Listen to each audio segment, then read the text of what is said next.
Hi, it's Sue. Thanks for joining me for today's Bible reading. It's the reading for August 14th, and I'm reading Jeremiah. No, I'm sorry, it's the reading for August 15th, and I'm reading Jeremiah 10 through 13 from the World English Bible. Verse 1. Hear the word which Yahweh speaks to you, house of Israel. Yahweh says, don't learn the way of the nations, and don't be dismayed at the signs of the sky, for the nations are dismayed at them. For the customs of the people are vanity, for one cuts a tree out of a forest, the work of his hands, the workman of an axe. They deck it with silver and gold. They fasten it with nails and hammers so that it can't move. They are like a palm tree of turned work and don't speak. They must be carried because they can't move. Don't be afraid of them, for they can't do evil, neither is it in them to do good. There is no one like you, Yahweh. You are great, and your name is great in might. Who shouldn't fear you, King of the nations? For it belongs to you. Because among all wise men of the nations and in their royal state there is no one like you. But you are together brutish and foolish, instructed by idols. It's just wood. There is silver beaten into plates, which is brought from Tarshish, and gold from Uphaz, the work of the engraver and the hands of the goldsmith. Their clothing is blue and purple. They are all the work of skillful men. But Yahweh is the true God. He is the living God, an everlasting King. At his wrath the earth trembles. The nations aren't able to withstand his indignation. You shall say this to them, the gods that have not made them, the heavens and the earth will perish from the earth and from under the heavens. God has made the earth by his power. He establishes the world by his wisdom and his understanding, and has stretched out the heavens. When he utters his voice, the waters in the heavens roar, and he causes the vapors to ascend from the ends of the earth. He makes lightning for the rain and brings the wind out of his treasuries.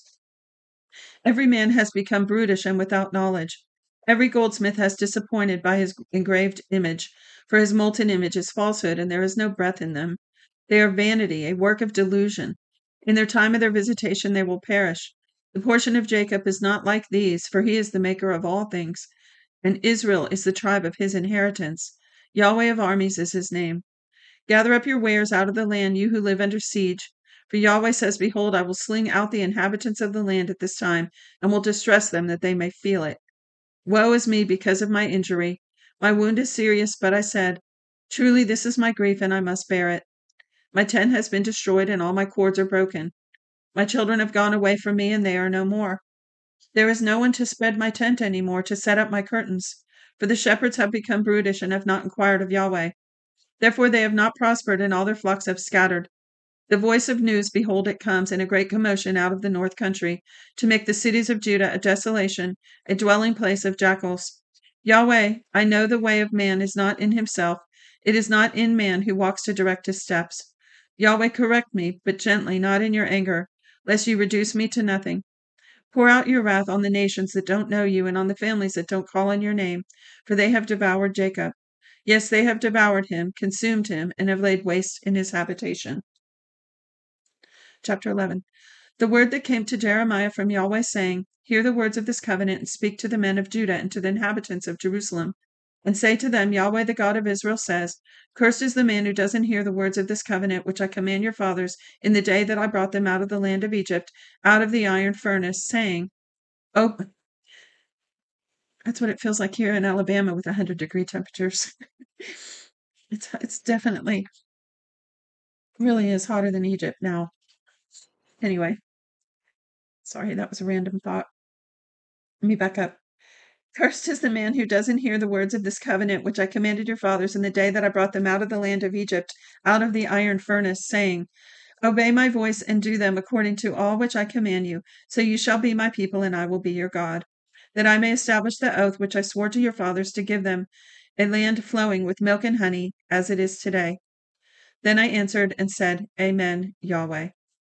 So what does that mean, iron furnace, anyway? For some reason that's sticking to my mind. I'm going to look that up. It refers to Egypt as the iron furnace. Verse 6. Yahweh said to me, proclaim all these words in the cities of Judah and in the streets of Jerusalem, saying, hear the words of this covenant and do them. For I earnestly protest to your fathers in the day that I brought them up out of the land of Egypt, even to this day, rising early and protesting, saying, obey my voice. Yet they didn't obey, nor turn their ear, but everyone walked in the stubbornness of their evil heart. Therefore I brought on them all the words of the covenant which I commanded them to do, but they didn't do them.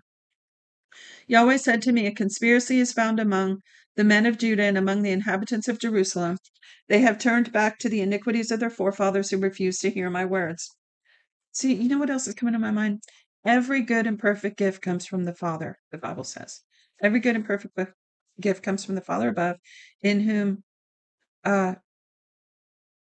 what's it say? In whom is no something nor shadow of turning. Okay, he's perfectly dependable and just. If every good and perfect gift comes from God and you turn away from him, you're going to be left with the desolation that he's describing here, right? I mean, he's warning them, telling them, wanting to provide for them. So here in, let's see, verse 10, they have turned back to the iniquities of their forefathers who refused to hear my words. They have gone after other gods to serve them. The house of Israel and the house of Judah have broken my covenant, which I made with their fathers. Therefore Yahweh says, behold, I will bring evil on them, which they will not be able to escape, and they will cry to me, but I will not listen to them. Then the cities of Judah and the inhabitants of Jerusalem will go and cry to the gods to which they offer incense, and they will not save them at all in the time of their trouble. For according to the number of your cities are your gods, Judah, and according to the number of your streets of Jerusalem you have set up altars to the shameful thing, even altars to burn incense to Baal. So they're attracting evil, is what they're doing, by making these altars and memorials. Verse 14, therefore don't pray for this people, don't lift up cry or prayer for them, for I will not hear them in the time that they cry to me because of their trouble.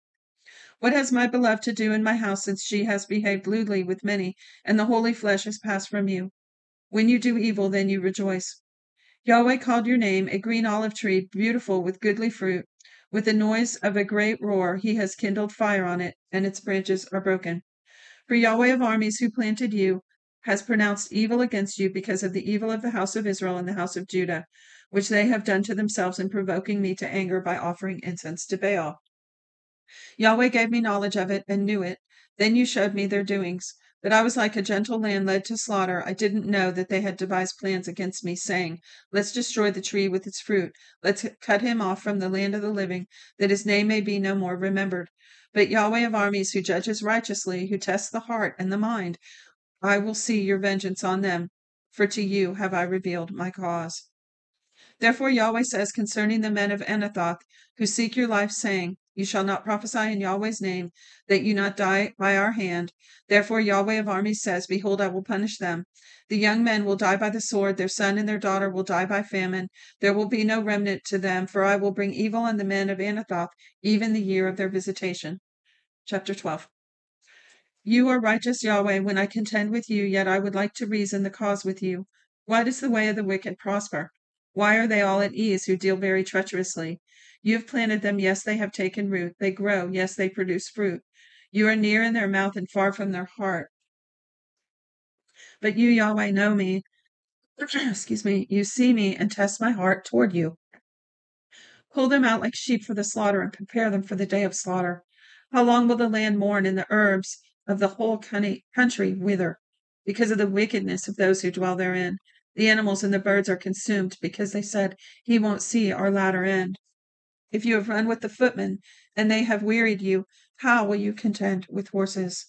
Though in a land of peace you are secure, yet how will you do in the pride of the Jordan? For even your brothers in the house of your father, even they have dealt treacherously with you. Even they have cried aloud after you. Don't believe them, though they speak beautiful words to you. I have forsaken my house. I have cast off my heritage. I have given the dearly beloved of my soul into the hand of her enemies. My heritage has become to me as a lion in the forest. She has uttered her voice against me. Therefore I have hated her. Is my heritage to me as a speckled bird of prey? Are the birds of prey against her all around? Go, assemble all the animals of the field, bring them to devour. Many shepherds have destroyed my vineyard. They have trodden my portion underfoot. They have made. Wait, I lost my place.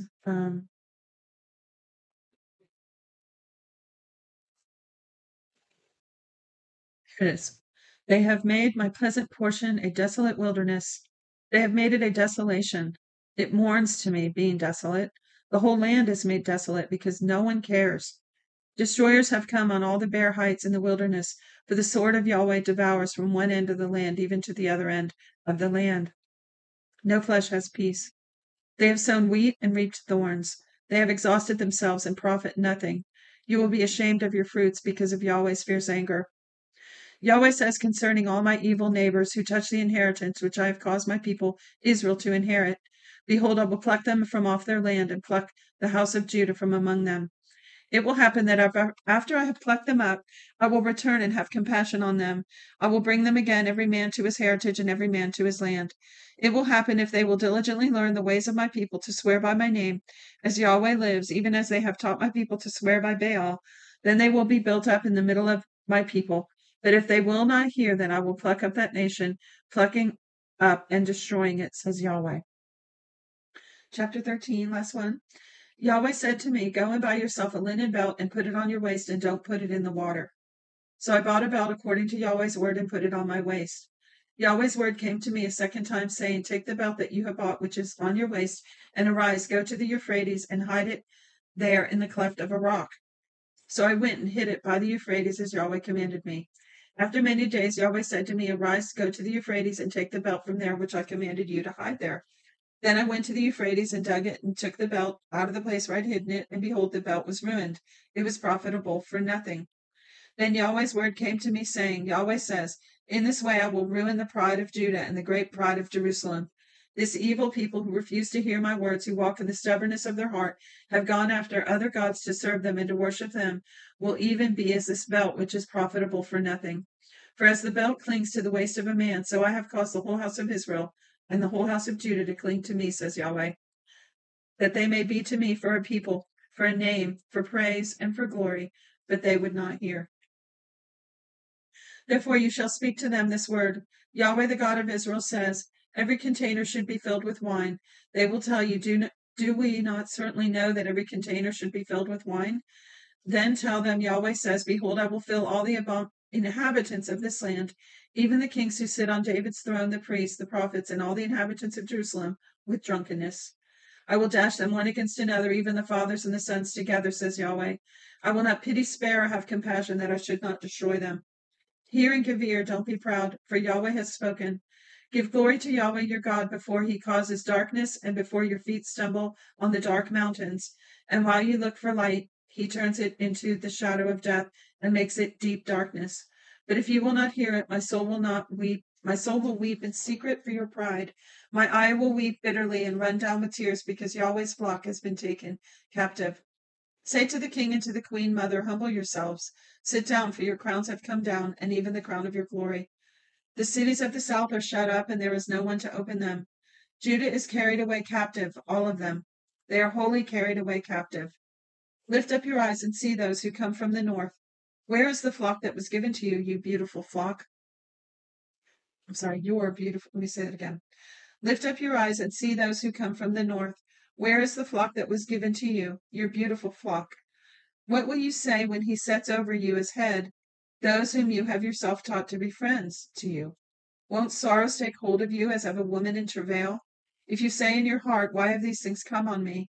Your skirts are uncovered because of the greatness of your iniquity, and your heels suffer violence. Can the Ethiopian change his skin, or the leopard his spots? Then may you also do good, who are accustomed to do evil. Therefore I will scatter them as the stubble that passes away by the wind of the wilderness. This is your lot, the portion measured to you from me, says Yahweh, because you have forgotten me and trusted in falsehood. Therefore I will also uncover your skirts on your face, and your shame will appear. I have seen your abominations, even your adulteries and your neighing, the lewdness of your prostitution on the hills and the field. Woe to you, Jerusalem! You will not be made clean.